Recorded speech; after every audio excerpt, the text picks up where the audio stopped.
يقول السؤال: هو ليه في عبادات مش معقولة أصلا؟ مش ربنا سبحانه وتعالى أمرنا إن احنا نتدبر ونتعقل؟ يعني مش لازم نفهم هو ومش عاجبه؟ يعني ليه في عبادات مش معقولة؟ طيب بص، احنا أخدنا في المحاضرة إن العبادات 3 أقسام: عبادات غير معقولة، احنا لا نعقلها، هي أمر من ربنا سبحانه وتعالى أو نهي مثلا من ربنا سبحانه وتعالى، هو ده.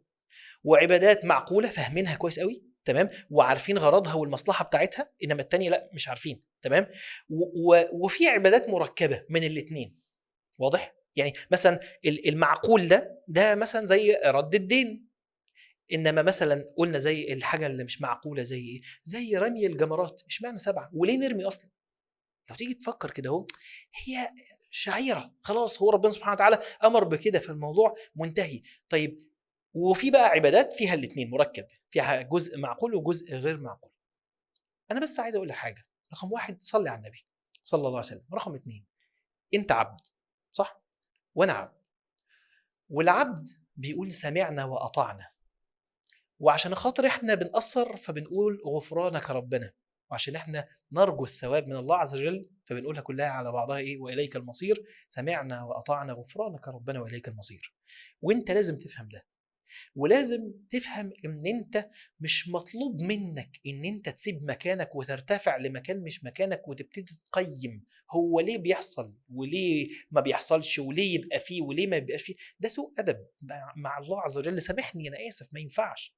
لا يسأل عما يفعل. ما ربنا سبحانه وتعالى انت تقول له بس سمعنا واطعنا. انما ممكن تبقى عايز تفهم واحنا قلناها بس هقولها لك تاني، ان العبادة المعقولة انت هتميل ليها طبعا. ليه؟ عشان خاطر انت شايف المصلحة فيها. انما العبادة الغير معقولة هي اعظم واكبر امتحان للعبد. هل هو فعلا قاد نفسه لله عز وجل، بقى عبد منقاد، ولا ان هو اخذ النعمة اللي اسمها العقل، واخذ الامر اللي اسمه التفكر، وعقل الامر وتفكر فوجد انه لن يطيع. انت واخد بالك؟ ربنا سبحانه وتعالى ادانا نعمة الفهم والعقل دي عشان نروح له، مش عشان نعترض عليه ونعرض عنه. لازم تبقى فاهم دي كويس جدا. ففي حاجات انت مش هتعرف تعقلها، يبقى تعمل ايه؟ تسلم ليها. عشان كده دينك اسمه الاسلام. انت مسلم، اسلمت نفسك لله عز وجل. ولازم تبقى مسلم بجد، مش على سطر وتسيب سطر. فلما تيجي تقول ليه في عبادات غير معقولة؟ لأن الله عز وجل فعل ذلك وهو الحكيم، وده امتحان الدنيا. وملناش إلا أن احنا نقول سمعنا وأطعنا غفرانك ربنا وإليك المصير. واللي يروح لله عز وجل ويقود نفسه لله لازم يبقى عارف ان في الاخر فيه حساب، والحساب ده فيه عطاء، والعطاء ده لما تاخده هترضى. فهون على نفسك. انا عارف ان بعض الناس طبيعه شخصيتها التمرد، بس نصيحه: لا تتمرد على العبوديه. انت لو تمردت مثلا، لو كنت متمرد يعني على المدير بتاعك في الشغل، فانت ممكن تسيب الشغل، او او ممكن هو يمشيك فتروح تدور على حاجه تانية. لو تمرد في كل حته ليها حل، انما مع الله عز وجل هتروح فين؟ ففروا الى الله. مفيش حد ينفع تروح له الا ربنا سبحانه وتعالى.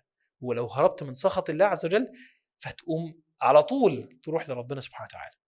فما ينفعش ان انت تتمرد. هذا التمرد، نعم الله عز وجل امر ببعض الامور ان احنا لا نعقلها. ليه؟ عشان خاطر يبقى امتحان لينا.